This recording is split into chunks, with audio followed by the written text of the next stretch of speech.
So for the ETE, you shall gain a total of 30 points.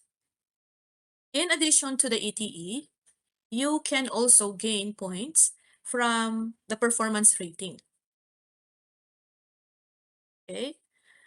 The latest performance rating, that will be 30 points also. Okay? In addition to that, you can also gain points from the COIs of the PPST, or the classroom observable indicators, that is reflected in the classroom observation. You can gain 25 points from that.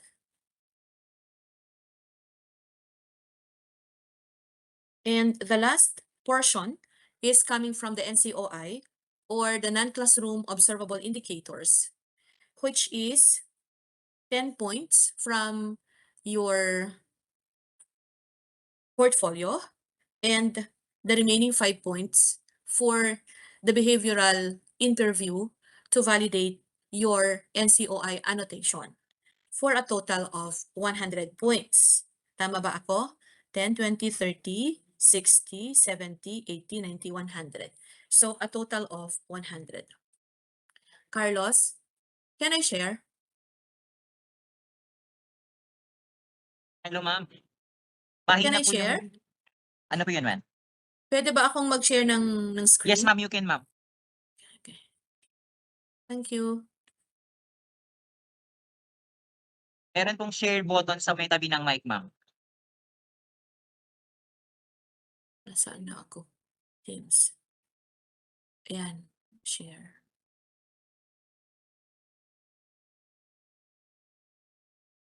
Ay, saan ko ba makikita yun?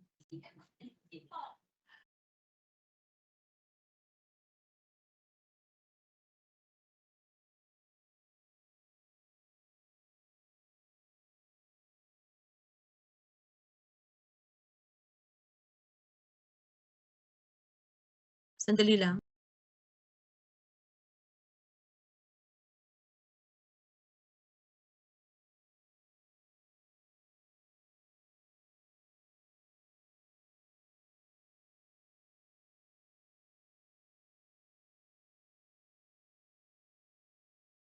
Ay, nakikita na ba? Yes, ma'am. Just click the presentation button, ma'am. Para lumaki. Sa baba, ma'am. On mo. Yan, ma'am. Sa baba pa. Sa may notes, ma'am. No.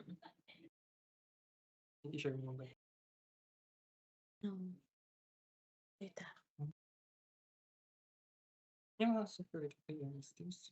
Estimates.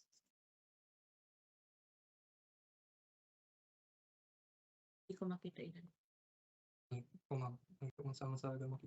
Okay, no.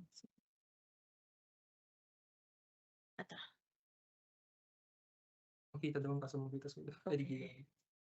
na po, Ayan, ma'am. nagmayatan. Okay. Yeah. Can you hear me? Can Yes, you hear ma'am. me? Loud and clear. Okay. Yeah, okay.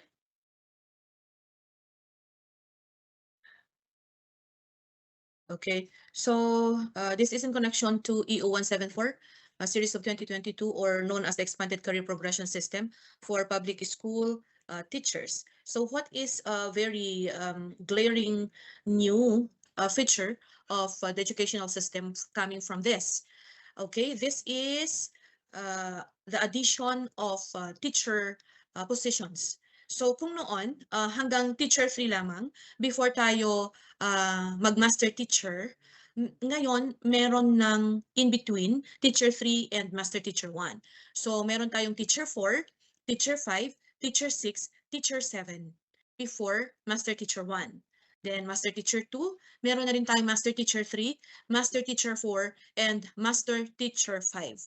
So in the presentation, we can also see the delineation between the two career paths na pwede nating piliin.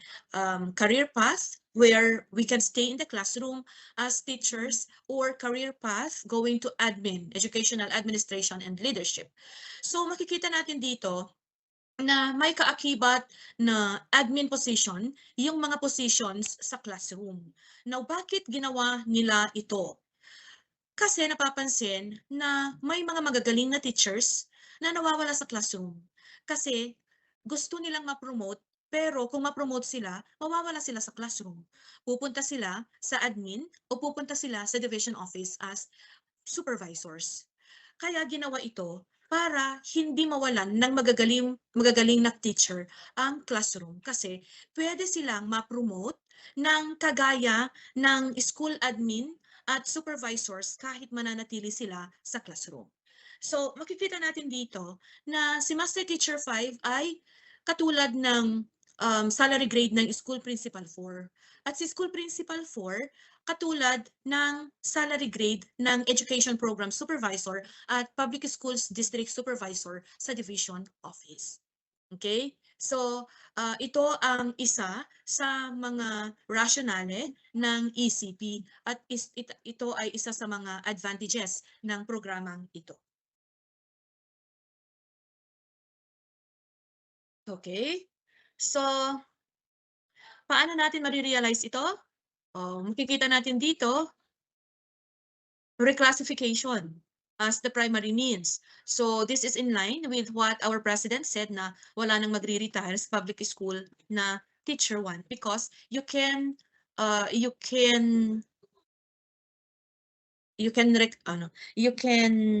upgrade your own item. Okay, you can upgrade your own item through reclassification. Another thing is what I was saying, creating new positions in the classroom teaching career line like teacher 4, 5, 6, 7, and master teacher 5, thereby providing more opportunities for promotion. Okay, and then you can choose alternative career paths once you reach highly proficient. Pwede na kayong pumili kung pupunta ba kayo, mananatili ba kayo sa classroom, or lilipat kayo sa school administration. Okay? Hanapin dito, diyan makita.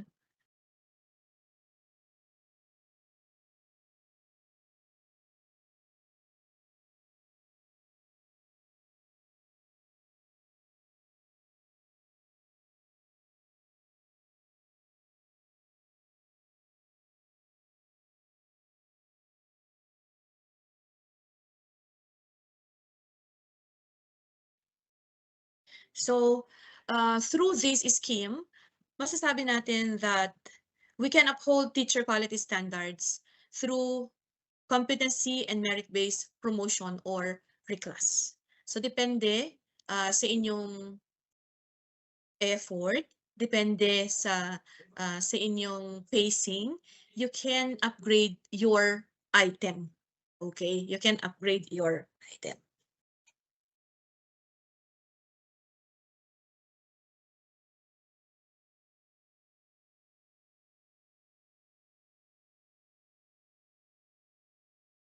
Okay, so makikita natin dito yung teacher hanggang teacher 7, master teacher hanggang 5, school principal hanggang 4. Okay, so meron din dito makikita yung corresponding salary grade. For teacher 1, 11, teacher 2, 12, teacher 3, 13, teacher 4, 14, teacher 5, 15, teacher 6, 16, and teacher 7, 17. So for master teacher 1 is 18, master teacher 2 is 19, which is the same as school principal 1. Master teacher 3 is 20, which is the same with school principal 2. Then master teacher 4 is 21, which is the same with school principal 3. And then master teacher 5, salary grade 22, which is the same with school principal 4. And just like what I have said, education program supervisor and public schools district supervisor. Hindi sakop ng programang ito ang mga sumusunod, guidance counselors and teaching positions in Bangsamoro at iba pang nakalista dito.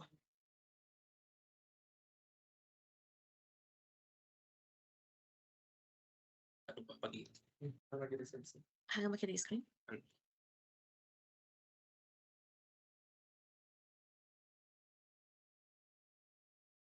Ito. Ito nakikita nga rod. Yo.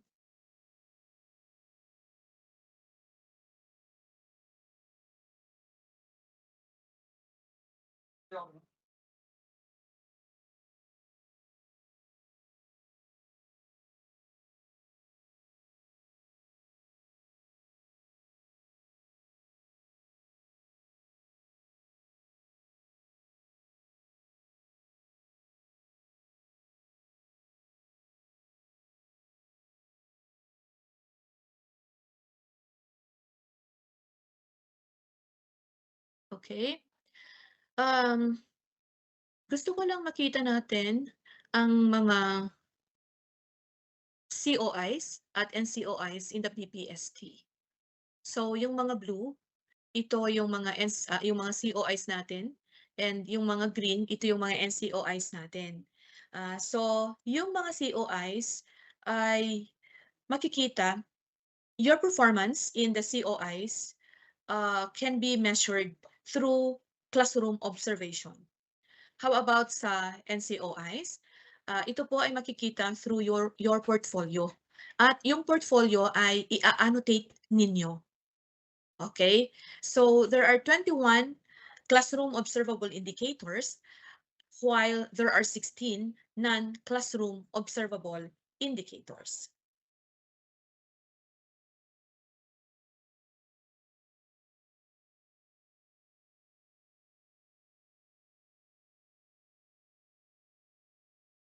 Okay. On the screen, you can see the career, the classroom observable indicators required of the different teacher positions and the different career stage. Okay, so career stage 1 includes teacher 2 and teacher 3. Career stage 2 proficient includes teacher 4 to teacher 7. Career stage 3, highly proficient, is Master Teacher 1 and Master Teacher 2, while Career stage 4 covers Master Teacher 3 to Master Teacher 5. So, makikita natin dito na sa bawat teacher position, there are 5 required COIs. So, kung mag-a-apply tayo na Teacher 3, for example, at ang pinanggalingan natin ay Teacher 2, ito sa teacher 2 ang dapat na naka-reflect na kung saan basis ng inyong classroom observation performance. Okay? So, kung kayo naman ay mag-a-apply sa teacher 4 at ang current position ninyo na panggagalingan ninyo is teacher 3, makikita naman natin dito sa second subcolumn ang mga indicators na dapat makikita sa inyong mga classroom observation tool. Dapat yung mga indicators na ito ay nakita noong kayo'y inobserve. Okay? Ganoon din sa mga iba pa. So, ibig sabihin, yung pinanggalingan ninyo na position, yun ang dapat makita sa inyong mga classroom observation tool na basis ng inyong grado for the COIs. Okay? What I am trying to say is, for this year, hindi na kaya kasi ng oras natin na kayo ay i-observe pa ng actual for your demo teaching. Kaya ang gagawin na natin ngayon, ngayong taon na ito, ay ipapasubmit na lang namin sa inyo ang inyong COT for the past 3 years. Kasi sa past 3 years, covered na lahat ang 5 COIs na required na basehan ng inyong grado for the classroom observable indicators. Maliwanag po ba? Masaya ba tayo? So wala na pong actual classroom observation kasi gahol na tayo sa oras. Okay? Ipapasubmit na lang namin sa inyo ang inyong COT for the past 3 years kung saan naka-reflect ang required indicators for the position that you are currently in. Okay? Now, let's go to the NCOI. Ito naman po yung mga non-classroom observable indicators na mag-gauge ang inyong performance through your anong tawag nun? Yung folder ninyo. Okay? So, ganoon din sa COIs, 5, tigli-5 din ang kailangan na ito ay covered din for the past 3 years. Okay? So, for the NCOIs, we shall require you also to submit your portfolios for the past 3 years covering the required non-classroom observable indicators na 5. Okay, uulitin ko.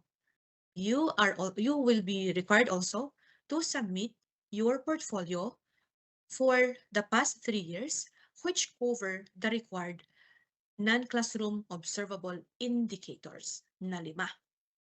Okay? So, ang mangyayari, mangyayari, in your own district, doon na kayo magsasubmit. Magkakaroon ng sub-teams ang HRM-PSB sa bawat district.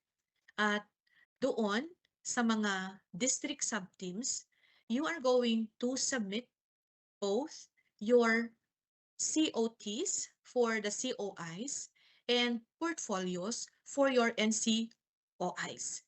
Okay? Since hindi na kayo actual na mo-observe ng mga sub-team members, ang gagawin natin sa inyong COT for the past 3 years is i-average na natin. Okay? How about dito sa mga portfolios ninyo? Covering the required 5 NCOIs. Ang gagawin natin, isasubmit po ninyo ang inyong portfolios and doon sa district, you will be made to annotate your portfolios for each of the 5 required indicators. You will be given time to annotate your portfolios. At dito manggagaling ang inyong grade na 10 for the NCOIs and additional 5 points for the behavioral interview. Paano yung behavioral interview? Ito po ay kaugnay ng inyong NCOIs, parang validation ng inyong annotation.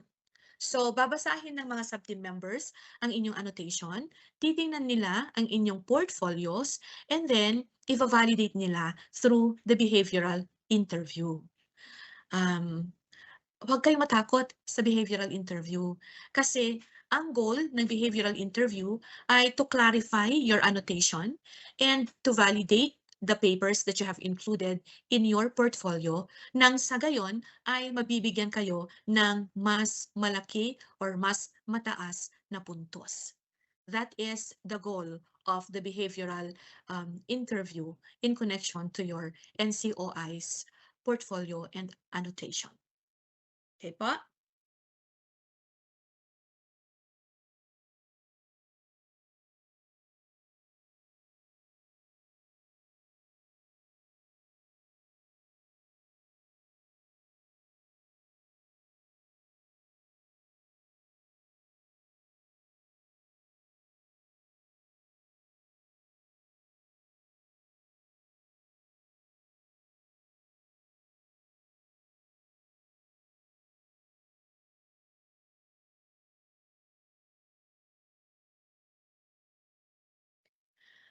Parang yun lang ang kailangan kong sabihin sa mga applicants natin. Is there any additional, Carlos, na na-miss ko?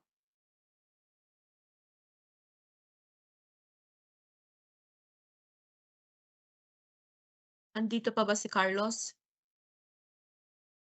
Sir Carlos? Can we entertain questions here? Hindi ano? Pwede nating ilagay sa chat siguro kung may tanong kayo.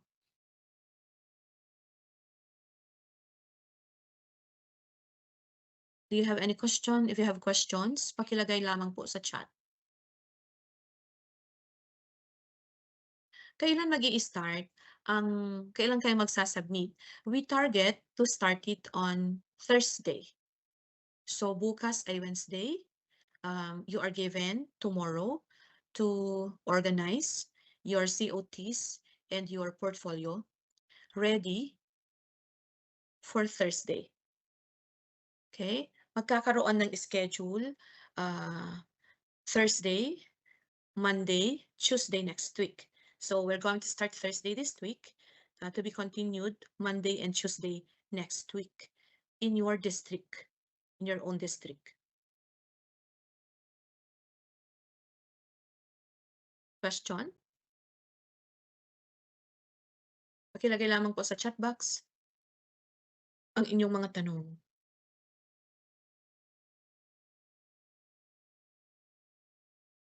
Kung wala na ba? May I turn over the microphone to our HRMO, Sir Carlos. Thank you.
Alright.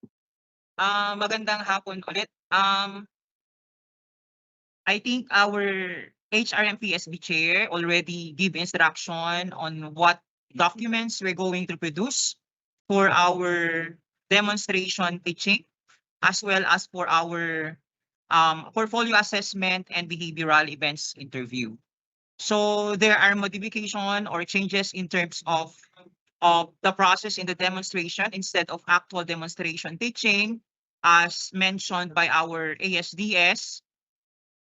He requires us to bring our COT for the last 3 school year.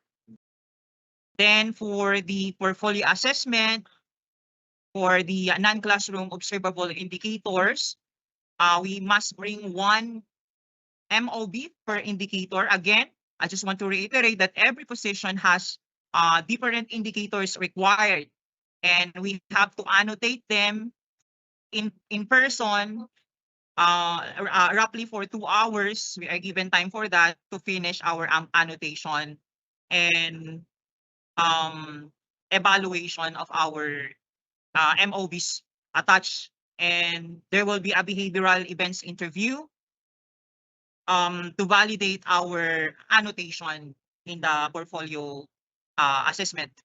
So I think we cover already for the schedule of our demonstration teaching and portfolio assessment. So we will give instruction to our district or municipal assessors. So there will be an announcement for the schedule in your own municipality or district. So other than that, for the list of qualified and disqualified applicants, we will try to finish the list for within today or early morning tomorrow, so that you will know who will going to prepare for the demonstration teaching, portfolio assessment, and behavioral events interview.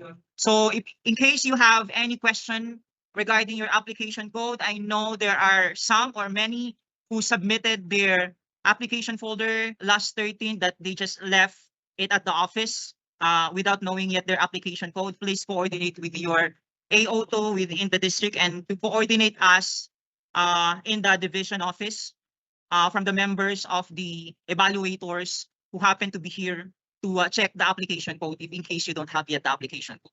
So that's all for today, and good luck to everyone. So please wait your schedule for the demonstration, teaching, and portfolio assessment, behavioral events interview in your own district or municipality. So, Ma'am Joy, you have any additional message for the group? God bless everyone. All right. Thank you very much and good luck to all. God bless and enjoy your wellness break. Bye-bye for now.